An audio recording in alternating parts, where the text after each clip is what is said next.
Welcome back for another episode of Sunday Soul Day, fueling your mind, body, and soul with soulful conversations and life changing insights. What does it really take to transition from elite athlete to successful entrepreneur and build a $20 million business along the way? In this powerful episode, we sit down with performance coach, investor, and founder Ben Camara to explore the mindset, identity shifts, and systems behind sustainable success. From his early career as a professional footballer across UK and Europe to coaching global icons like Kate Moss and Madonna, Ben shares the unseen realities of high performance, pressure, and reinvention. We dive deep into the pivotal transition from sport to entrepreneurship, the emotional toll to rebuilding his purpose through coaching and business. With nearly 20 million in sales, and over 15 years of experience scaling companies in wellness and technology, Ben breaks down what truly separates thriving founders from those who struggle. We also explore his latest venture, KLIQ, backed by Google for startups and Serena Ventures, and how it's transforming the creator economy by helping coaches and creators build their own apps, own their audience, and turn content into real revenue. If you're a creator, entrepreneur, or leader navigating growth, identity, and scale, this conversation will challenge how you think about ownership, systems, and success. Let's welcome him to the show. Welcome to Sunday Soul Day, Ben. Thank you so much for having me. I'm excited to be here. I love the show, so it's great to be here.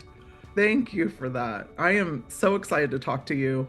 I'm a huge fan of your platform, which you already know. And as I learn more and more about you, I'm becoming a fan of you. So I am just so excited to have you on the show and to talk about just your extraordinary journey. We have a lot of entrepreneurs that tune into the show and, first time entrepreneurs, people who are just building, coaches. So I know they're going to love this conversation with you. Yeah, thank you. I'm Yeah. excited to dive in. Yes. Well, I wanted to start I'm going to take you back a little bit, okay? Because I find that athletes have such a different perspective and point of view when it comes to, pressure, identity, resilience. And you actually signed professional football contract early on and were even named Young Player of the Year. When you look back, what did athletics kind of teach you about that pressure, identity, and resilience? And what did it not prepare you for in your next chapter? It's a really good question. I think sports in general, playing at a competitive level, for sure, immediately make you at a young age have that resilience. Mhm. Because when I think this is just my opinion, when a sport like playing football here, or in the US it's soccer, when it becomes not just fun, but it's actually this is competitive and this is your job, you quickly, daily, not even just weekly, are sort of under some sort of stress or pressure or a stress load where you need to be resilient, right? If you've had a bad day of practice, the following day, you got to wake up, go in, dust off, because especially as a youngster, you're obviously trying to get into that team, or if you're on, I'm assuming on track, you're trying to beat that time or whatever it might be. So I think what playing football did for sure, and I've got a lot of obviously friends from that, work ethic was never a thing. When you've put your physical body through things that are extreme to normal people, extreme fitness, in a good way. I think that then going into, we joke about the real world because football is such a bubble. Working when you're not actually physically exerting yourself is not. It's hard, but obviously it's not a thing. It's not the same as, running 12 minutes and you've got to do a certain amount of laps or else you're doing it again or something like that. So I think it definitely helped with resilience. I think it just helped with, there's something about football as well, that it's a team sport, which is great. But you also, there'll be natural leaders, but in any game, you also need to step up because it's so competitive. And so I think that also helped. I think what did it not prepare me for in the new life? Well, I hadn't had a job interview until um, well, I haven't really had a job interview ever. But that's definitely something that it doesn't do. I have close friends and players that have played throughout their whole career and then they get to 34, 35. They've never written a resume or a CV. They've never had a job interview. So that type of thing of now going into an environment which maybe is not so intense or cutthroat is very, very different. So I think that's probably the sort of pros and cons if I just had to think off the bat. No, I love that. And you're so spot on with the physical, like when I think about my career, and I didn't play at or, compete at the highest level, right? I didn't go to the Olympics or anything, but, earned a full scholarship to UCLA. Like, what it taught me is like, to really rely heavily on myself, like, and to push Yes. through, like, in a way that, I don't know that if I didn't have athletics that I would be able to do that, like, Yeah. and I'm so grateful for it, so it taught me to push boundaries, and even when I'm Totally. uncomfortable, to keep going, but you're so right, it doesn't quite translate all the way, when you're entering the Yeah. the workplace, and just adjusting to that whole thing. And then also thinking about athletics, your entire identity is centered around being an athlete. And so Yeah. I've seen it on so many different levels, even people who just compete at the high school level, transitioning Yeah. out of that. So many athletes struggle to kind of rebuild themselves and transition. And I imagine at your level, like that Yeah. definitely wasn't easy, but you kind of went into entrepreneurship and coaching. And, how did you Mhm. rebuild that kind of sense of purpose during that time? Yeah, it's really interesting. I think also just to add on when I because I'm trying to think about friends of mine, Hmm. it definitely teaches you to complete tasks. Okay, because training is you complete tasks daily, whether it be a test of sort of physical fitness, whether it be with finishing sort of plays, you're constantly having to perfect that actual task. And I think that's definitely helped as well with then going into business. If I'm starting something or I say I'm going to do something, I have to now because just by default. Identity wise, I mean, I didn't play in the stratosphere of what the Premier League is. I was in the lower professional leagues, but for sure, it's a big thing here, and I'm sure it is in the US where a lot of you know young lads, some and obviously girls now as well, that it's sort of got to that professional level in the way it has have been doing this for such a young age, so you start sort of playing full time at 16. So I left home at 16 and I went and lived at this house and you're professional basically, but you're not getting paid professionally. And then at 17, they are allowed to offer you a professional contract, which is what then happened to me and then carried on. So, but you've been doing that, you've been trying to get to that 16 stage since, you're like 12, 13. And so I always sort of talk about how that a young footballer coming out of the game at say 22 has really had a job for 10 years. Obviously, it's not the same as a real job, getting paid, but the focus has. Their parents have been taking them two, three times a week. They're playing each day. They're getting the feedback. And so it's a long, long journey. So when you then come out of the game, and in my case, I played in the UK and then I went to Belgium and I injured myself. And I was actually ready to sort of transition. I wasn't sort of happy in the sport, so to speak. But the transition of identity for sure was difficult. And I think really my family, mainly my mum and my grandma, who were very strong ladies, should we say, were very good at just snapping me out of stuff. You gotta now get on and do something. I'd always been interested in business, though. My dad has run businesses ever since before me. And so that entrepreneurial side of things, of seeing one parent that went to work, my mother in the school that I worked at, and then my dad ran his own businesses, I sort of always saw that you could make pounds, dollars, not just from a paycheck. So I was always sort of interested in it. And I was also hungry, playing professional level, even at that level, you're not paid that much. It's not like the stratosphere. So I was a little bit tired of being like broke, and I thought I can go out and do this or do that. So I think tried to work on myself. It took years though. Yeah. It takes years to, change that identity.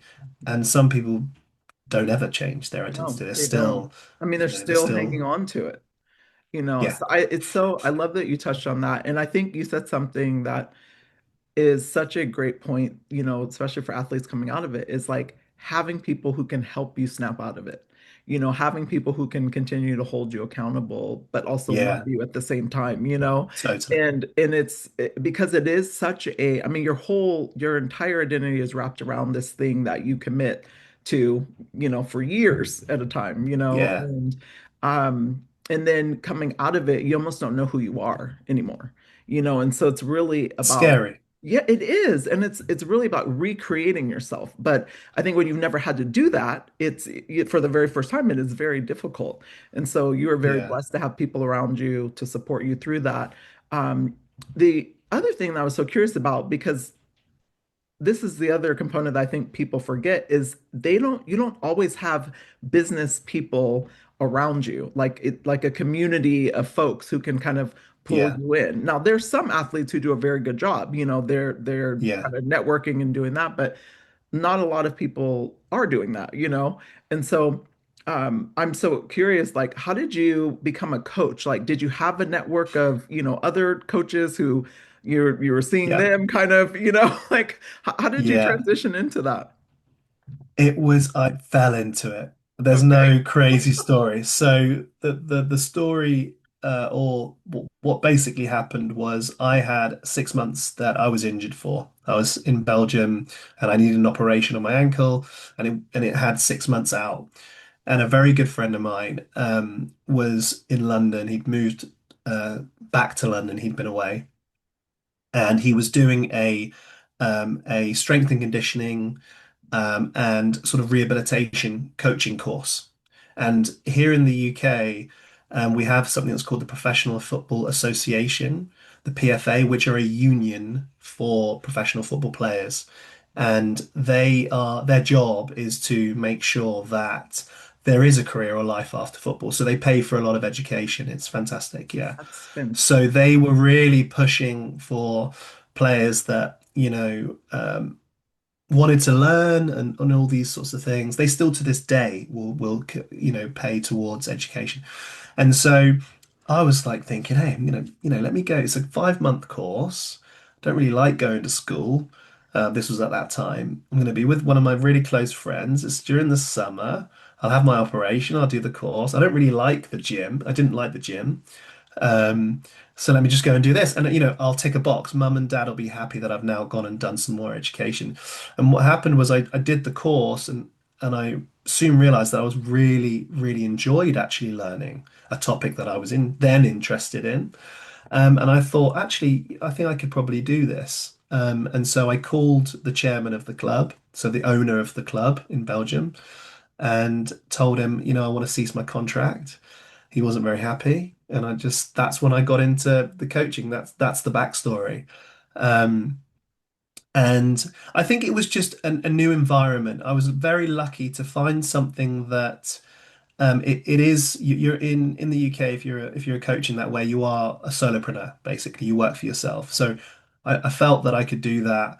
I really enjoyed that it kept you fit, which is obviously what I've been doing before.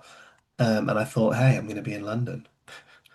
Amazing. Oh my gosh. I love that. And you were very lucky that you kind of fell into it. But Very isn't it so lucky. great that like when you have people to kind of pull you along, and I think when you Yes. surround yourself with good people, that is usually what happens. Shout out to the union, to even Yeah. offer that because I wish they actually did a lot more of that in the US, like Yeah. where they're paying for it because that transition has been really tough on all sports, women and men, so you were Yes. very, very, very blessed to have that. I You mean, guys get to go to uni though, or go to college, right? So that's why yes, they do it, yes, because yeah, it's we slightly different. start at 16 and you don't go to college, right? So it's sort of like, well, you're not going to university, college, um, but the government enforced that you then need to help them with education if they need or want to. Wow. Okay. That is understood. Yeah. Okay. Well, oh my goodness. You've coached, speaking of your coaching business that you built, which was very extraordinary. What was that timeline too? Because that's what I was trying to pinpoint is that timeline, but Yeah. I was looking at just what you've built was really remarkable. Just working with some of the most recognizable figures, from music to fashion, sports, business, people like Madonna, which, I was fanning Yeah. out for about, when I was reading that, I'm like, what? That's amazing. But, Yeah. just people that have had just immense success, in their Yes. worlds, but also a lot of pressure. Like, what patterns did you notice about performance, stress, and kind of even health among those high achievers? Yeah, it's fascinating Hmm. to think back. So I owned and operated a company called Number One Fitness, the Number One Fitness Group. We had two studios in the end. We had three, and then we had two. Had a team of about 42 coaches, trainers, nutritionists, etc.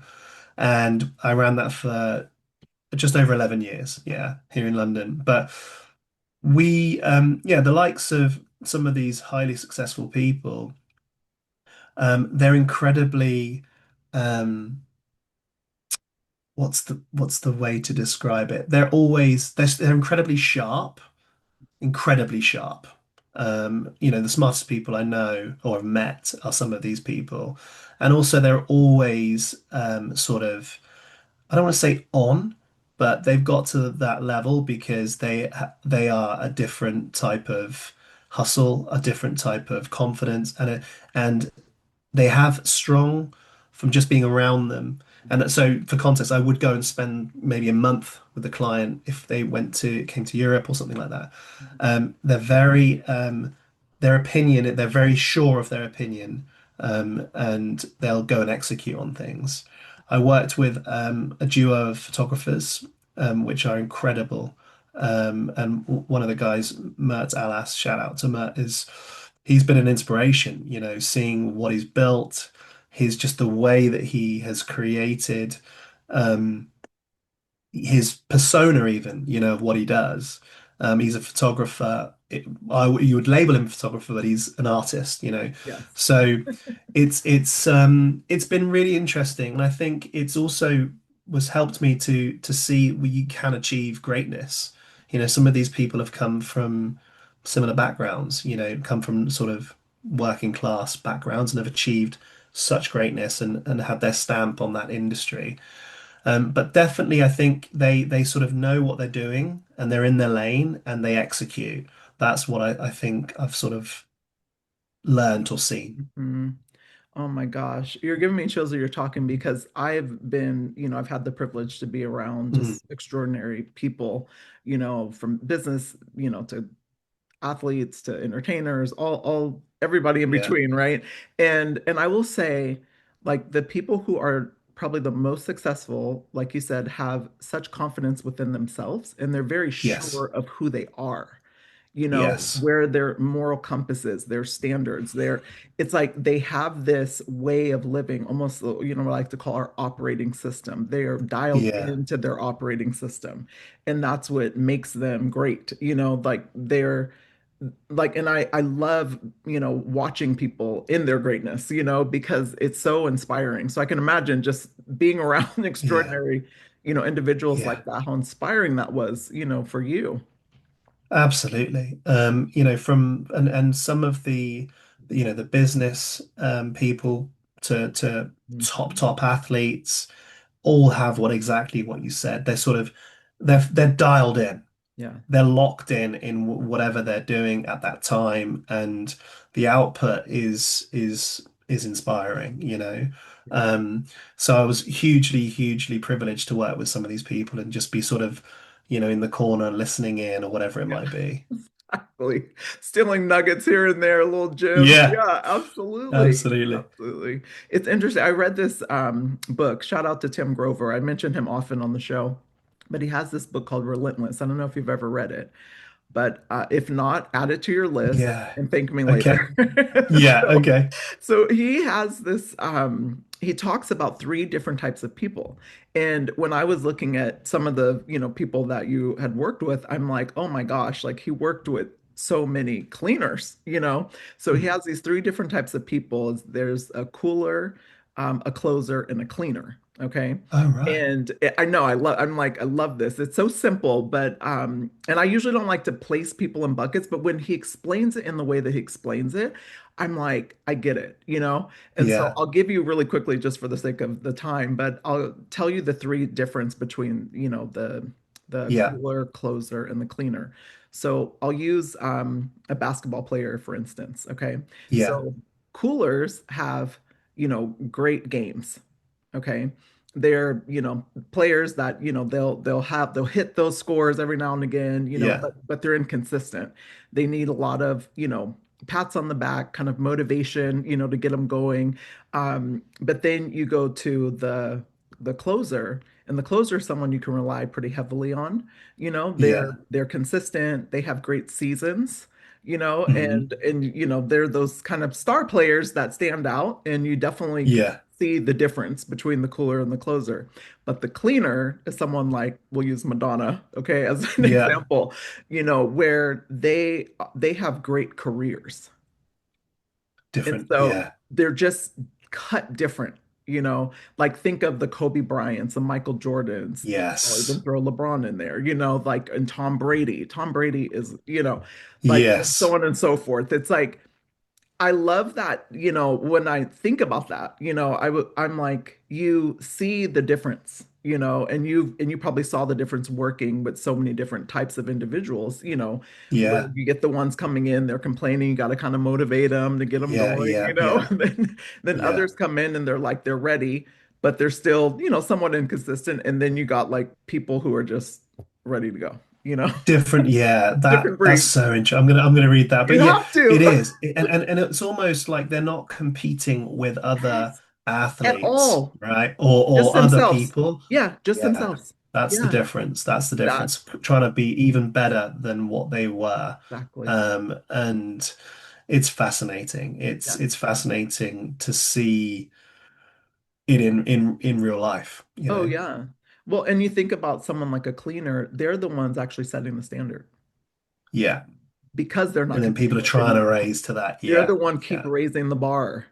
Again, think of Yeah. the Michael Jordans, the Kobe's, Yeah. they're constantly raising the bar, and everyone else is chasing that bar. So Yeah. Yeah. Um, Yeah. same with Madonna.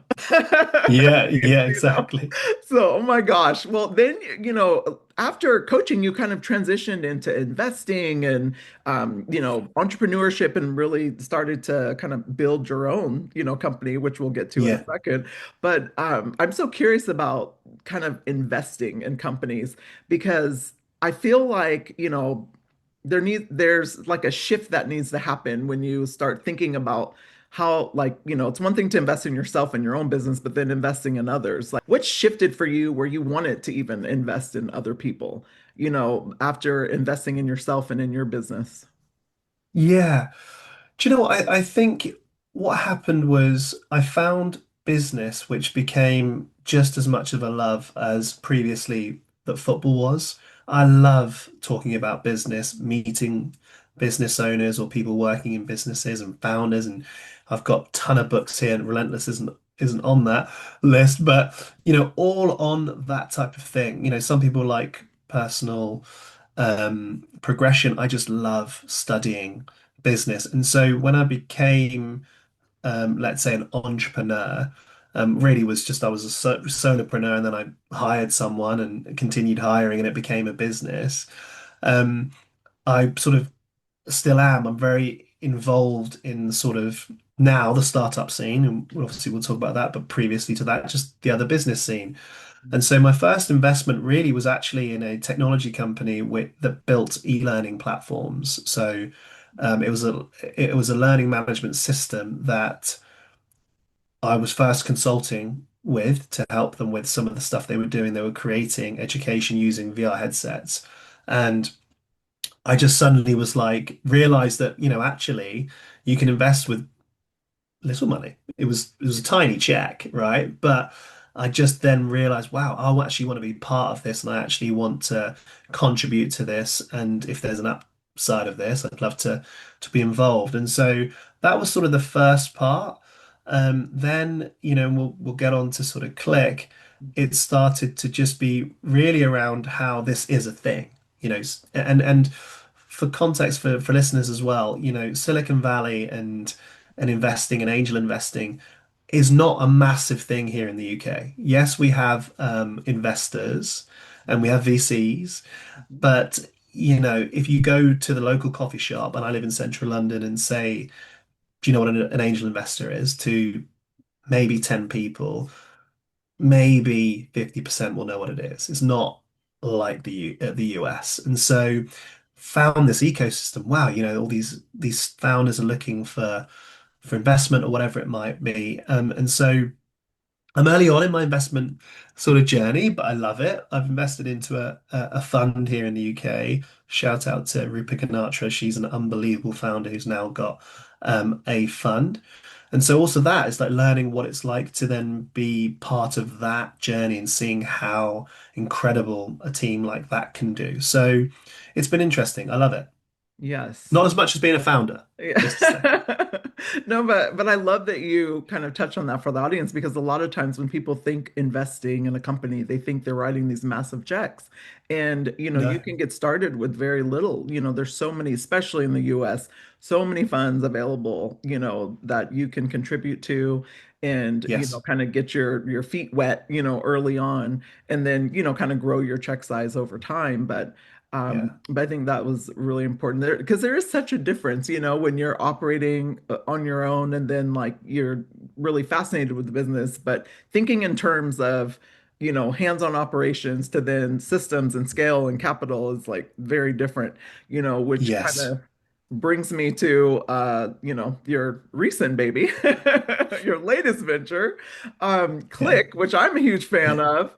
But KLIQ is backed by the likes of Google and Serena Ventures. Shout out to Serena Williams, who we love. Yeah. Yeah. We But love. you've seen tremendous growth with KLIQ. Before we even dive into the growth, I just want to know, like, what did you kind of reimagine, when you were kind of thinking about creators building their own businesses on your platform? Yeah. The initial sort of moment was actually just before COVID. And what was basically happening was, social media's exploded. We had a health and wellness company that had incredible then brand, right? Recognition. We trained all these extremely successful people, and we had publications in all of these magazines. And what we also had was thousands of clients because we'd been running it for so long that lived in different parts of the world. So we'd have, people in New York and moved to Singapore, and we'd constantly get messages of, um, man, if there was a number one fitness here, I'd love to go, or how can I still work with you? And it was very much in the world of where you had like an online coach that would just send you a PDF, and you would go and do the workout. And, we were a premium offering, meaning it was fairly expensive to come into the studio.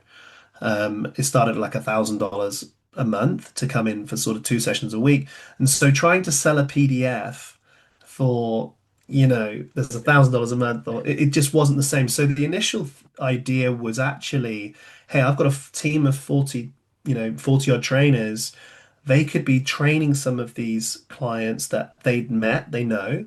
And if those clients come into London, they can come into the studio. When they're not there, they can, train them still, as in communicate, whether it be live streaming and so forth.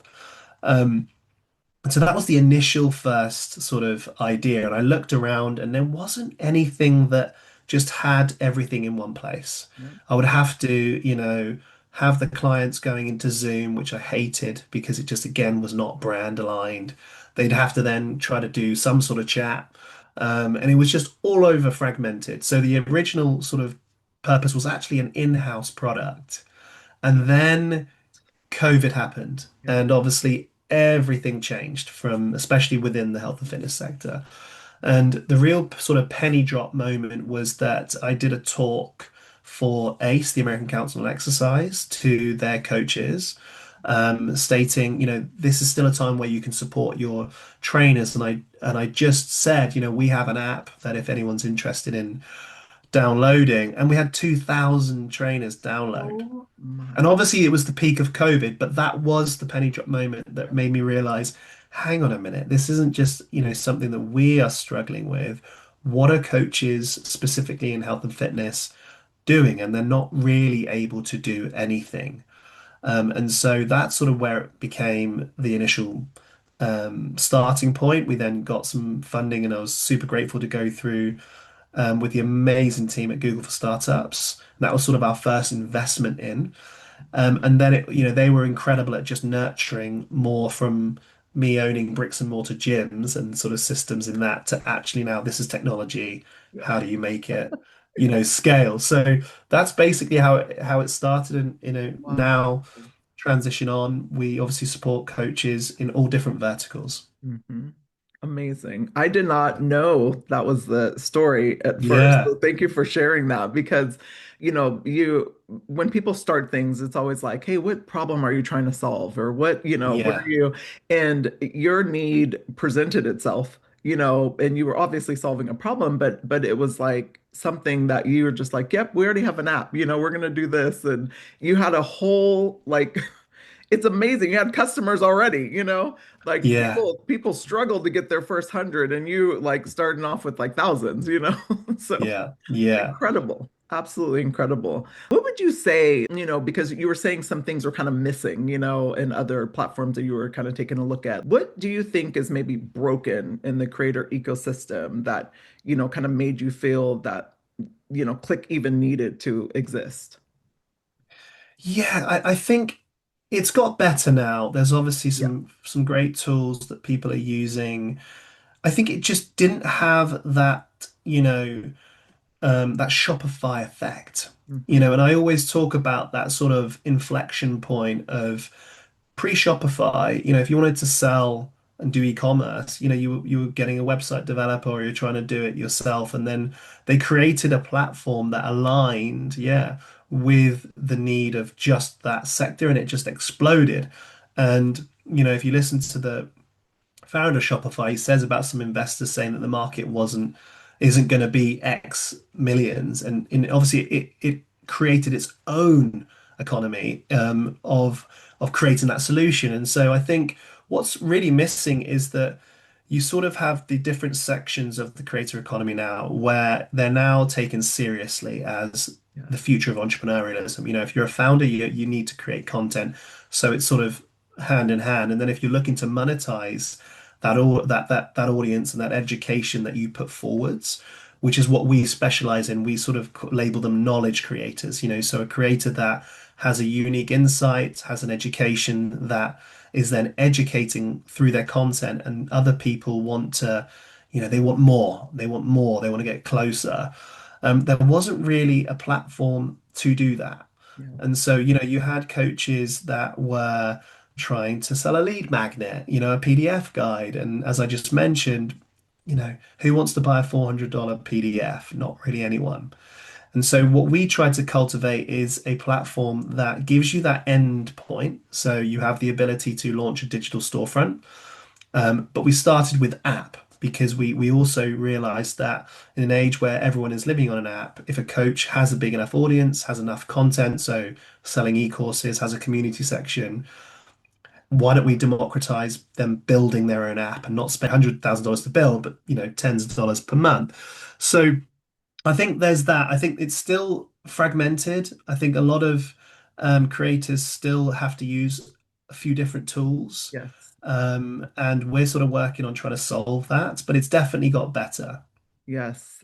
I love that you mentioned that because that was one of my frustrations, like early on, as I kind of entered the, kind of service-oriented entrepreneur Mm, world and, navigating online. There were so many different tools to use, and everyone's telling you use this tool and that tool. And, it's like you almost have to plug your ears and figure out what works for your yeah, business model and also like what you're trying to achieve. And so, I'll say there was like countless platforms out there. I'm sure our listeners are probably using some of them, promising creators, like monetization and scale and all these things, but they're failing miserably at it. Sorry. I mean, it's, a lot of them are. Some of them are doing really great, but some of them, a lot of creators struggle with.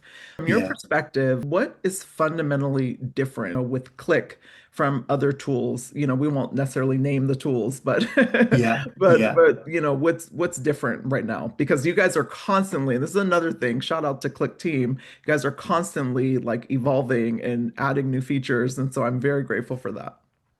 Yeah. Thank you. I think yeah, we've got an awesome team. We ship product quick. I mean, even Yeah. I'm constantly surprised. But I think there's a couple of things that make us sort of stand out a little bit different when you're looking at the sort of spectrum of creator tools. So I mentioned we started with app first. That was purely because we were in the fitness space, and it really was a fantastic use case for a fitness coach having their own app. And so we powered a lot of those. What that did was then when we went to web, because we provide basically an iOS app, an Android app, we publish that to all of the country's app stores globally and manage that. When we then brought the web side of things into place, we call it a click space, a digital storefront. You had all the power of that app. So we have live streaming built in. You don't need to integrate Zoom. We have the storefront. We have a community section built in. It's not just like an added, Discord or whatever it might be. So again, it's bringing it all in one place. And what that does is it has a seamless user experience. So you can upload a video in your community feed, which is then, linking to maybe your e-course in the same platform. Where I feel that, and again, this is from when prior to building, you can go to other platforms and they'll be very good at hosting your e-course. But what if you want a community around it? Or what if you want to, live stream once a month? Starts to become fragmented. And I think one of the biggest things as a business owner is your brand and your brand seamlessly looking how you want it to be across all of those things. So I think that's the biggest point that Yes, we've here. agreed. Yeah. Agreed. That was a big driver for me when I was making my decisions. And I will be totally honest, I've been on several different platforms and, can give you a personal testimony outside of our, conversation. But I will say that what I loved about Click is that my brand is seamless through and through. And it gives me Yeah. a lot more control, which, Yes. having creative control is really important when you're trying to build something, especially from Yeah. scratch. And Yeah. also like not having, like the social platforms that their algorithm is constantly changing and, like things are constantly shifting and you cannot control it. It's like Yeah. here you can kind of control that, and that is really important when you're building and also learning, and growing your business. So I'm very Yeah. The grateful for ownership. it. Yes. The ownership is something that I don't think a lot of creators, stroke coaches take seriously enough because I mean, No. we all probably know a story of someone that's lost their Instagram or it's been locked Mhm. out. And you've spent years building that. And so one of the things we always advise when creators or coaches are launching is, get that lead magnet up or start building your database as you would in any other business. That's the interesting thing, right? You would build, we had a database of thousands in the gym because that's who you're communicating to. So when the TikTok ban was about to happen, Yes. we had a lot of people sign up, the ones that Okay. are switched on. And I think we'll see more of that, more ownership as we go forwards. Yes, absolutely. I was just going to mention the TikTok. I mean, when it, closed down for 24 hours, everyone thought it was going to be forever, but we had no idea how long it was going to be banned. I mean, so many people move over to places like Click, but also Substack, and Yes, so yeah, many other platforms because they were so afraid. They're like, wow, this can be taken away in a heartbeat. We have no control. So even though a lot of people were making a lot of money on those platforms, yes, it's still not guaranteed. So no. ownership is definitely key for me. I would say, like, because you've had so many different people on the platform, myself included, who's just kind of getting started, like, what have you observed with some of the biggest differences with creators who thrive on Click and the ones who just really struggle? Yeah, it's a really, really good question. We see a lot of correlation between, as you can imagine, community sort of engagement. So how much the leader of that community, so the coach stroke creator, is posting. And we also see a strong correlation with live streaming, actually. The coaches that live stream, and it could be once a month, but they're in the room with their community, have a hugely successful sort of businesses, not even communities. And I think what it is because if you think about Instagram or TikTok, you're scrolling and you're clicking a like and then you're on to someone else's post. And that person that you actually are willing to go to their Click platform and willing to spend money, you're really invested in that coach, that creator. You really resonate with them. And so when that creator is in the room with you, like it might be Wednesday doing some of the guys do coaching corner or whatever, just having a coffee, and you're not one of 50,000 on Instagram, you're now one of 500. It feels like that sort of you're now behind a curtain, you've got more access, and that's really what I think a lot of the successful coaches do. They create that environment for more access because people want to progress. And obviously the content that your content that we spoke about the other day about burnout, people want to learn more, and how can I do this? Well, I need to be closer and get more sort of value from that. I think that's the biggest thing. They also promote it. This is one thing we always see as well. So for some reason, a lot of creators are fantastic at creating content, even doing UGC content, but promoting their own platform, whether it be on Click or not, they don't seem to do it.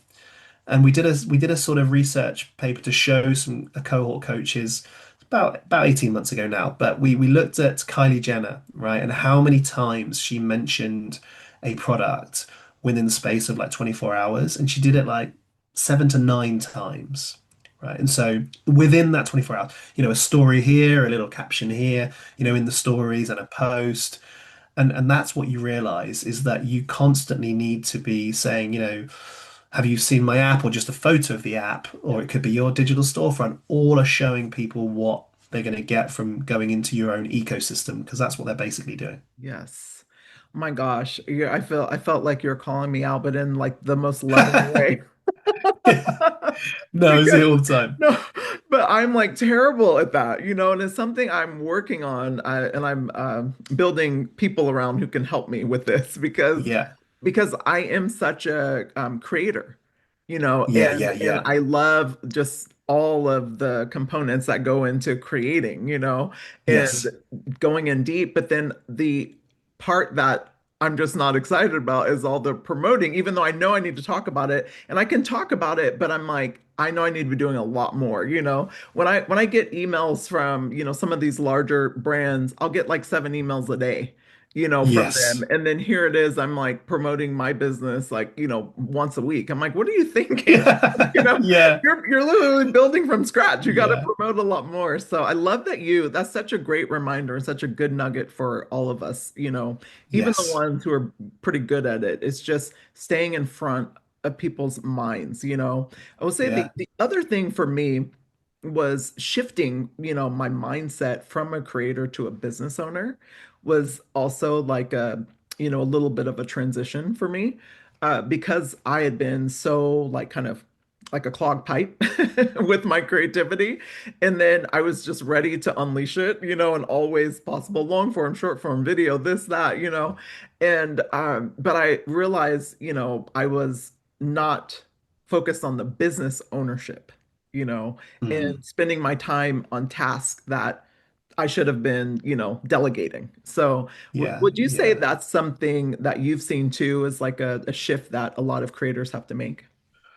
Absolutely. Absolutely. We see the top creators, coaches, well, however we want to label them, Yeah. have teams. Yeah, have teams. It's not just them.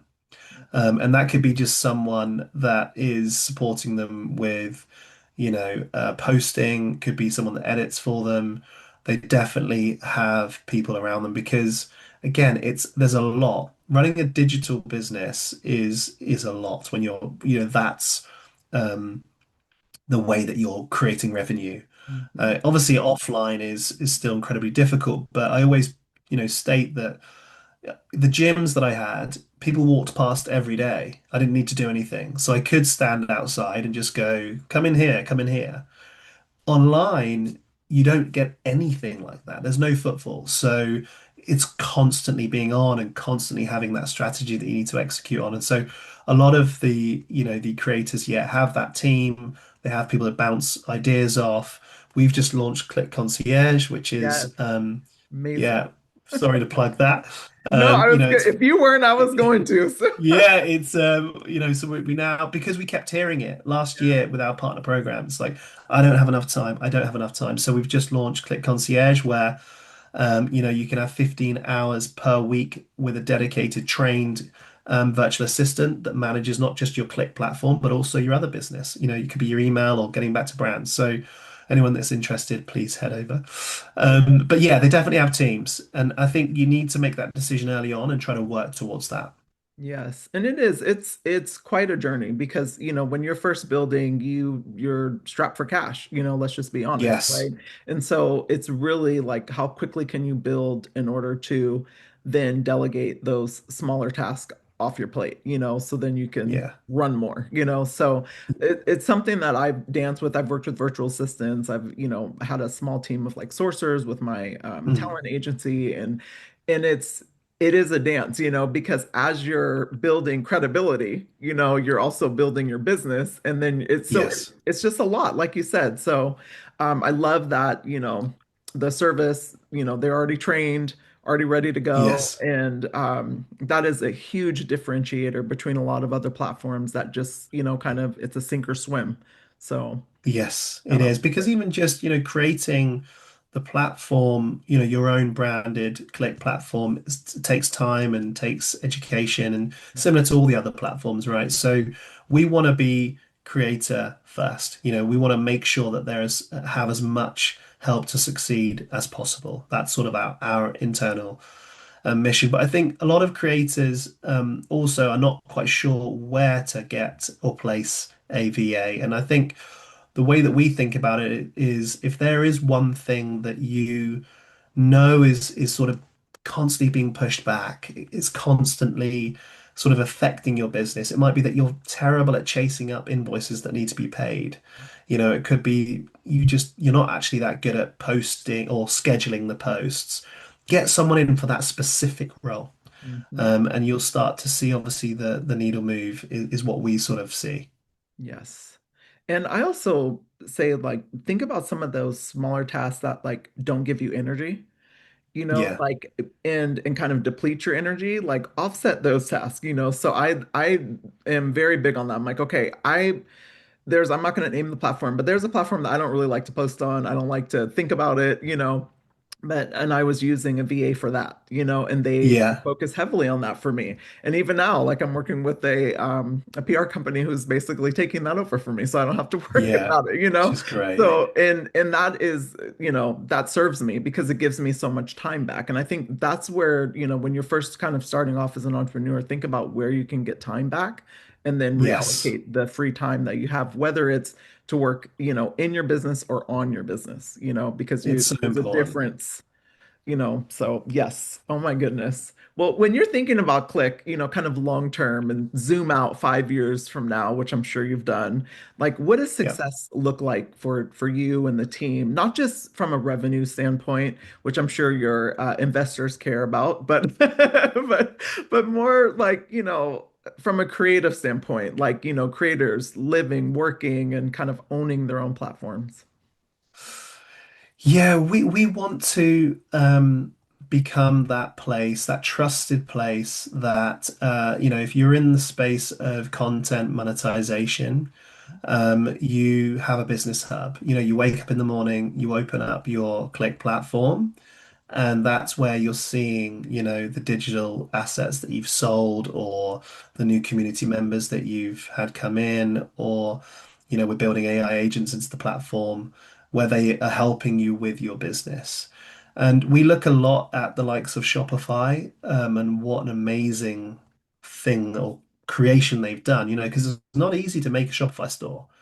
Um, and we sort of see that content monetization, content commerce, as I like to say, is that new, um, rising and continuously growing opportunity for people from all backgrounds to create a business and to thrive. So we're obviously continuing to try to, push the boundaries of the technology to make it, as customizable as possible, to make it as seamless as possible. But really, it's that in 5 years' time, you're creating a content business, or content is part of your business. KLIQ is where you house everything and manage that business. Yes. Oh my goodness. Well, I'm very bullish on Click, and I see even more than what it is now, like from, not just being coaches or service oriented, people, but having artists on there, who Yes, are having a difficult time in the music industry right now trying to make money, but absolutely. like being able to find ways to monetize their, just their gift. So Yes. I see it as an education platform, but also a way to monetize like your gift, and the content that you Yeah. create around that. So I'm very excited about it, very grateful to be on it.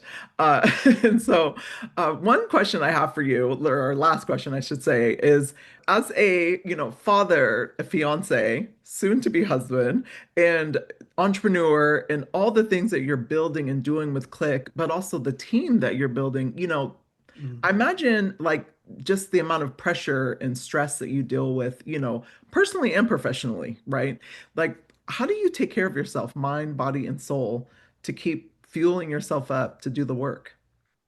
Yeah, it's a really good question. I think I take years in phases. And I love January because I love also Christmas. So I like to end a year, and I like to not really, sit and think, oh, it hasn't been the best year or whatever it might be. I like to, end a year with a new beginning. I'm very big on that. So that sort of takes me through till probably March, April. So I sort of get that sort of energy. How do I look after myself? I love to travel. And because what I get from that is just sort of energy in new locations. If I'm going to somewhere, um, we have sort of our landing in the US is in Florida, so I was traveling there a lot, once a month for half the month for a good over 12 months. And I found that I was coming back to London and energized because I was back in London, and then I was going over there and I was energized because I was then in this new environment. So I like to just put it into sort of stages in that way as well.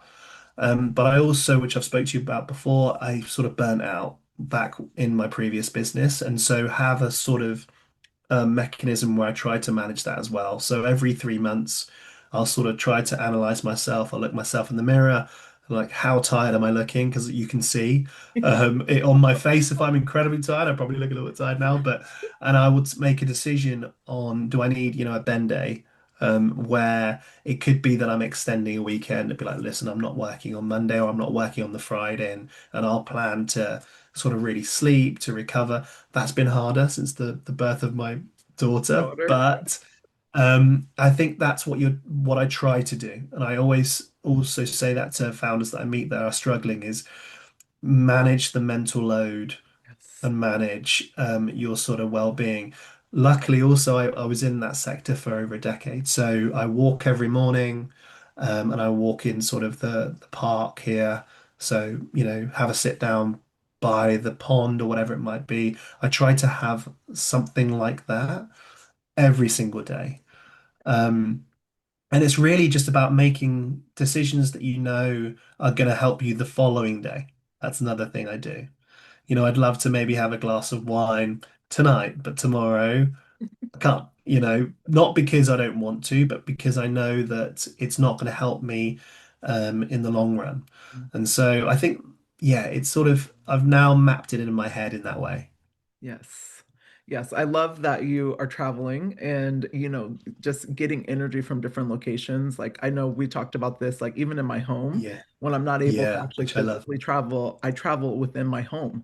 I have four to Yeah. five different places where I work. And sometimes when I'm sitting in one of those places and I'm not getting energy or just like good juju, then I get up and I move, Yeah. and I think just that movement is so important for founders because energy gets stuck.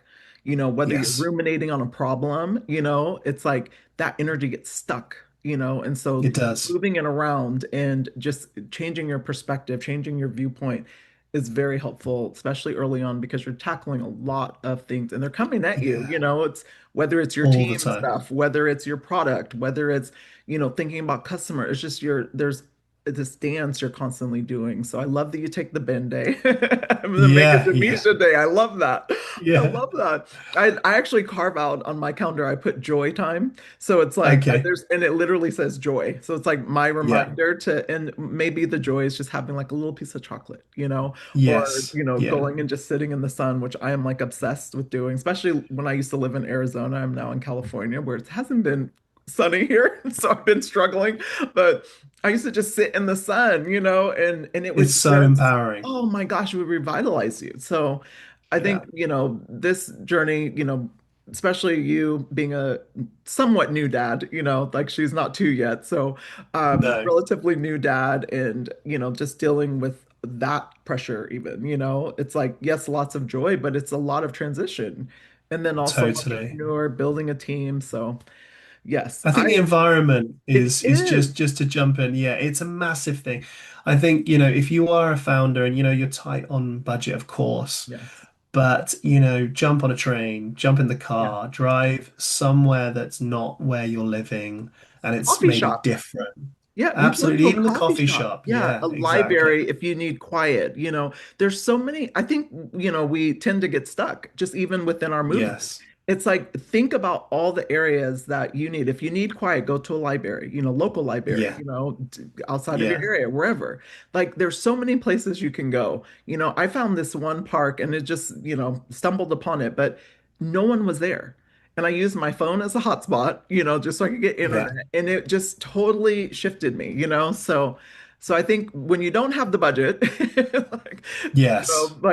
just find ways, to kind of get stuck, get out of your stuck energy, Yes. Yes. Absolutely. Amazing. Well, I love this conversation so much. I could talk to you, Yes. this. I could talk to you all day. Like I always feel like I learned something and I feel like I'm a student and a teacher all the time. So I'm always Yeah. so grateful when I can have these conversations with you. And anytime I can plug click, I'm gonna do it. So thank you so much Thank you for so coming much. on. It's amazing having you here. No, thank you. And again, I've been watching and also the conversation we had about burnout, and all the things as leadership as well. Thank you as well for sharing what you're doing because it's super, empowering. Yes, thank you. And everyone, as always, have an amazing Sunday and do us a favor. Leave your favorite part about this conversation with Ben in the comments below, or even something new that you learned. Bye.